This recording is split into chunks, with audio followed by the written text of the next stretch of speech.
7 looking dangerous. West Indies 150 for 6. They've still got a lot of overs left to bat.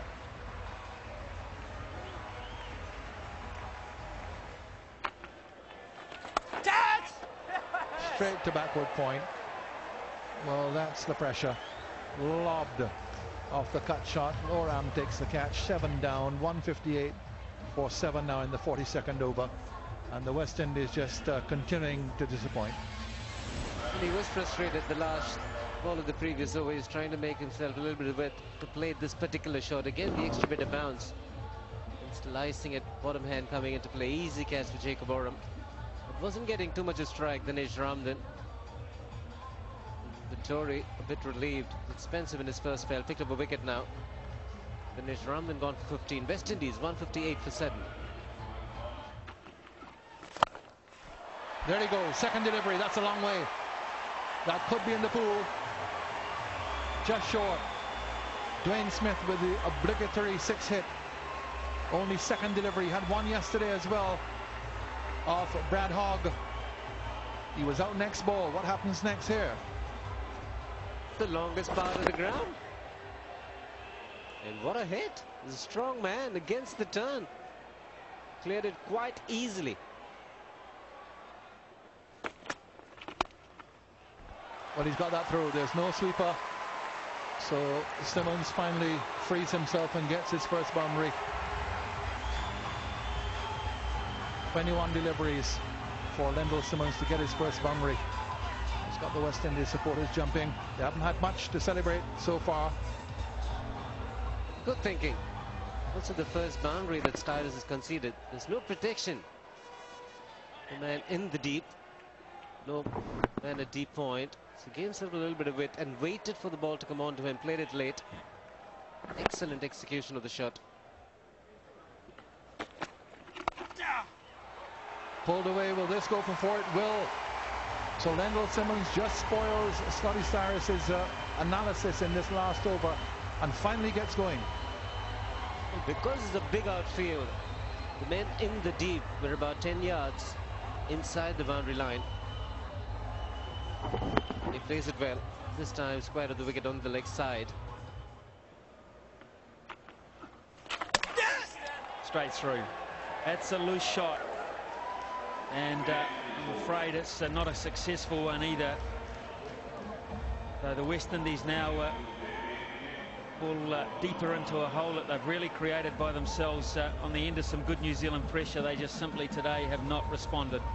A bowler as good as Vettori won't fall for the same thing too often. You might get him once with the Mo over mid-wicket. You might get him twice, but at this level you can't be a one-trick pony. And unfortunately Dwayne Smith with that stroke, those hard leg side hits, looks as if he might be that. Vettori wins the race. It's 176 for 8 as Smith goes for 8. Not far away, out! Vettori is class. Oozes class. So Darren Powell is not the man to help Lendl Simons. Well, he held the one back to Dwayne Smith, and Smith was through the shot. This time he's just hustled it through a wee bit more. He's disguised it with some flight, but just look at the way it dips late there. And it traps Darren Powell. His front foot has gone nowhere. The umpire has assessed it's going on to hit leg stump, and Daniel Vettori, who seldom has affirmative decisions with umpires, gets one his way and loves every second of it. Powell's gone for a duck. 176 for 9. Corey Collymore then waits. Here's Vettori on the hat-trick. Oh, yes. And it's survived. Comfortable forward push by Corey.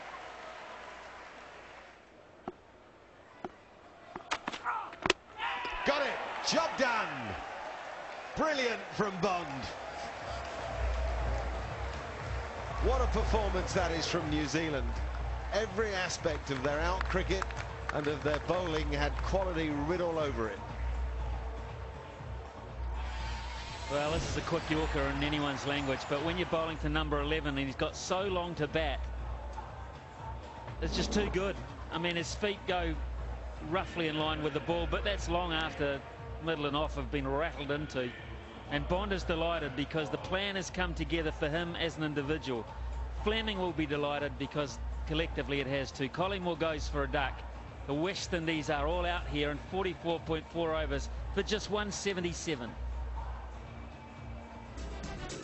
That's not a card that's going to lift the hearts of West Indian supporters. It'll make all the Kiwis over here happy, though. 44 for Chris Gayle. He made something of a very difficult start against Shane Bond. 37 for Brian Lara from 49 balls, but it was a real struggle against a high-quality bowling and fielding performance from the New Zealanders. Michael Mason steady, Bond exceptional.